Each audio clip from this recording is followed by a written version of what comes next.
Državni svet je na današnji 14. izredni seji sprejel odločitev in ta odločitev se glasi, da pravzaprav povzema stališče vseh združenj občin, da je potrebno v drugi polovici tega leta spremembo zakona o izvrševanju proračuna zagotoviti povprečnino v višini 525 evrov, tako kot je bilo izvajano v prvi polovici leta. Dejstvo je namreč, da so združenja podpisala sporazum z vlado, ki ga je potrebno spoštovati. Na to je bilo danes večkrat opozorjeno.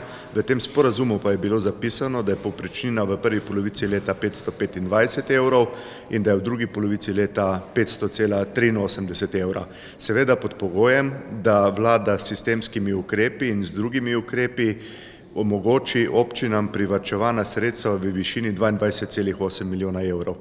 Ker ocenjujemo, da teh privarčevanih sredstev ni in da vsi ukrepi niti niso bili sprejeti do 30.6., predlagamo, da matično delovno telo Državnega zbora posvoji amandma Državnega sveta, v katerem smo zapisali, da naj povprečnina znaša 525 evrov tudi v drugi polovici leta, in hkrati v tem amandmaju zapisali tudi to, da se naj konec leta izvede poračun dejansko prihranjenih stroškov ali pa povečanih stroškov lokalnih skupnosti in se to upošteva v povprečnini.